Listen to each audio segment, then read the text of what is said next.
Hello, Mark here again, and I'm going to show you some more magic tricks from Excel. Well, it seems like magic to me, but I'm an oldster. But I think you'll enjoy this episode. We're going to extract first and last names from a particular column. So I've put together some demonstration entries here, mainly first name, last name, but we do have some exceptions, and because I'm showing you various methods, we can see the plus and minus points in each. Okay, now the first one is a fairly recent development in Excel. Maybe older versions don't have this. I can't really tell you when it was implemented, but it's very powerful. I'm going to type in the first name of the first record, Catherine, return, and I'll call Christopher, and you notice it's gone into flash fill mode. If I press enter, it will automatically fill in all the records down according to the criteria, and more or less it's got the first name on each cell. And you can imagine when it does this for several hundred records, it is a real time saver. Now, will it do the same for the last name extraction? Let's have a look.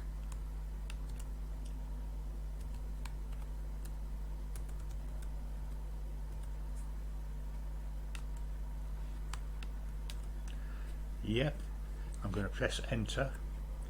Now, let's have a look at the exceptions here. It has gone for the last name. It's not really suitable data, it's dirty data because it's actually two names, but I think we can live with that. And here, double barreled name, it's just gone for the last part of that name. So you may need to be aware of instances like that. If the flash fill doesn't automatically turn up, you can go to data and use this top icon here. It's called flash fill or control E, which will do it.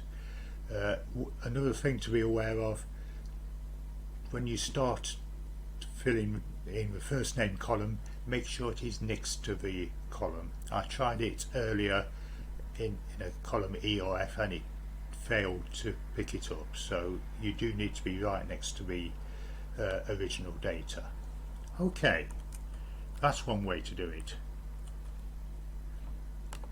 I'm going to delete records here, and I'm going to show you a different way of doing it. As always in Excel, there are often different ways of accomplishing a similar task. I'm going to copy the values, paste again, values, but what I'm going to do is use again under data text columns.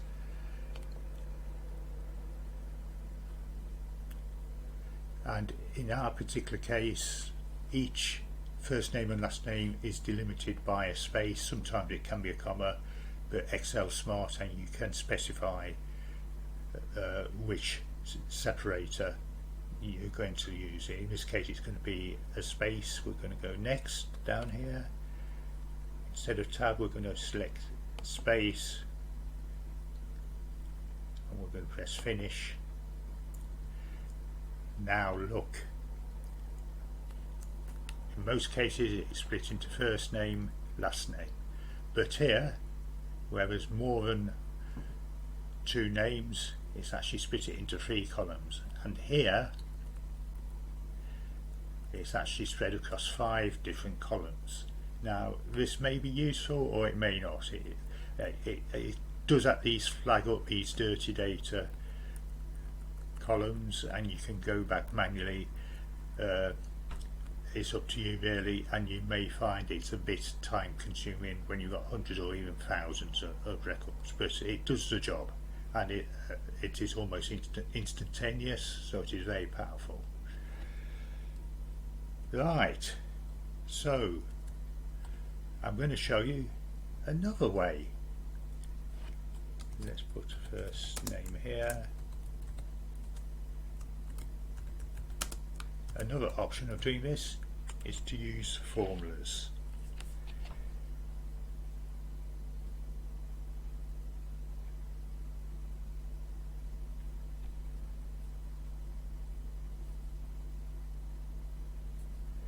So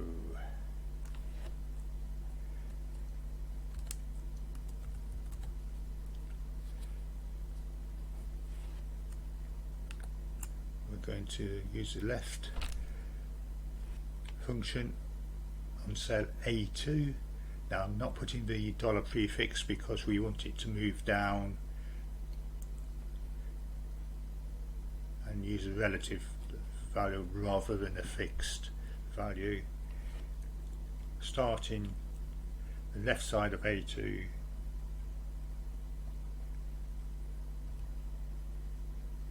and we're going to nest a query, find the first instant of a space.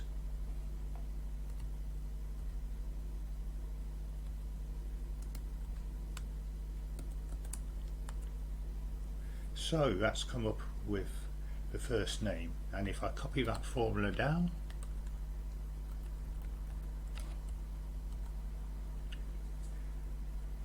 this is quite good, because here we've got Robert and here we've got the first name of the first person, Phil.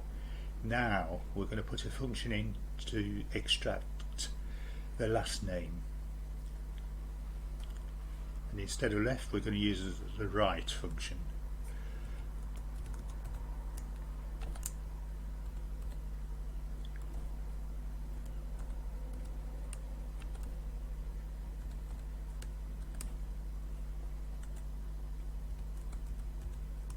Find will locate the first instance of a space,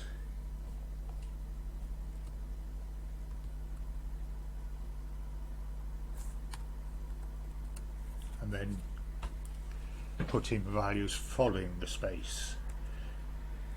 So we've got the surname for Catherine McKinley. If we copy this down,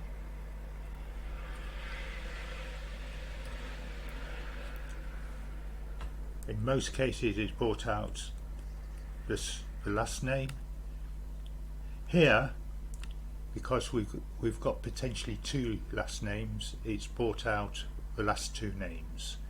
It depends on your data. Sometimes it could be the second forename, so it will need careful analysis, but it is useful, and it does keep it all in the same column, which can be useful again if you're dealing with thousands and thousands of records. It keeps it neat and tidy. Here, because we've got dodgy data, you've still got two names in there, so it will need data cleansing. And again here it's got the surname, but it's got that initial in there, and you may need to cleanse cells like this. But to recap, you've got the flash fill, you've got text to columns, or you can use these formulas. Very powerful. There is actually another method if you could go and use Power Query, but that's a bit more complicated, and we'll possibly get into that at a later date. So great stuff, and I will mention, if you use one of these AI chatbots, you can ask, and I'll put it in the text below, a good way to suggest a question, and the AI chatbot will normally come up with similar solutions which may help you. So enjoy Excel, enjoy extracting those names.